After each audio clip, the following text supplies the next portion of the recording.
नमस्कार, आप देख रहे हैं हरियाणा न्यूज एक्सप्रेस और मैं हूं आपके साथ मानवी ठाकुर। शुरुआत करते हैं आज की खास खबरों के साथ। खबर बहराइच से आ रही है, जहां यूपी के बहराइच जिले में एक दिल दहला देने वाला मामला सामने आया है। आरोपी पति अनिरुद्ध कुमार ने अपनी पत्नी सुमन, अपनी 2 बेटियों जिसमें अंशिका और लाडो और भाई की 12 वर्षीय बेटी नंदिनी को जिंदा नदी में फेंक दिया। जी हां, आरोपी ने उन्हें मंदिर दर्शन के बहाने बहलाकर नदी में फेंका।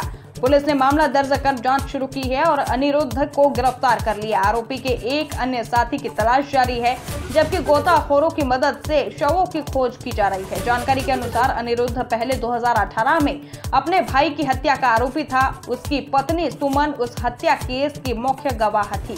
सख्ती से पूछताछ पर अनिरुद्ध ने चारों की हत्या की बात स्वीकार कर ली। पुलिस मामले की गहन छानबीन कर रही है। बहराइच उत्तर प्रदेश से ब्यूरो चीफ केशव आचार्य गोस्वामी की खास रिपोर्ट। देखिए, थाना मोतीपुर में एक सूचना प्राप्त हुई कि एक युवती और उसकी 3 बच्चियां गायब हैं और उसकी युवती की मां की तरफ से 19/8/25 को थाना मोतीपुर में एक लिखित तहरीर दी गई, जिसमें यह बताया गया कि उसकी बेटी को उसका पति, जो पहले उसका देवर था, उसने और उसके एक साथी ने मिलकर के उसकी बेटी और 3 बच्चियों को, जो उसकी बेटी की 3 बेटियां थी, उनको हत्या करने की नियत से कहीं गायब कर दिया है। और इस मुकदमे को तत्काल अभियोग पंजीकृत किया गया और गंभीरता से इसके अनावरण का प्रयास किया गया। उस क्रम में जो नामित अभियुक्त अनिरुद्ध था, उसकी गिरफ्तारी की गई और उससे जब पूछताछ कड़ाई से की गई तो उसने उक्त घटना को कबूल करना बताया। और मोटिव यह था कि अनिरुद्ध जो है, इसके भाई संतोष की हत्या 2018 में हुई थी, जिसमें अनिरुद्ध मुख्य षड्यंत्रकारी के रूप में जेल गया था। जेल से आने के बाद में इसने अपने भाई संतोष की बीबी को अपनी पत्नी के रूप में रख लिया था और उससे 2 बच्चियां भी पैदा हुई थी। एक बच्ची पहले भाई से थी। इस प्रकार से 3 बच्चियां थी। अनिरुद्ध जो मुख्य अभियुक्त है, उसका मुख्य उद्देश्य यह था कि किसी तरह से उक्त मुकदमे में, 2018 के हत्या के मुकदमे में, जो कि मुख्य गवाह इसकी भाभी थी, जो पत्नी के रूप में रह रही थी, वो सुलह कर ले और चल करके वहां पे बयान दे दे। इस बात को लेकर के इसकी जो भाभी, जो वर्तमान में पत्नी थी, वो टाल मटोल कर रही थी।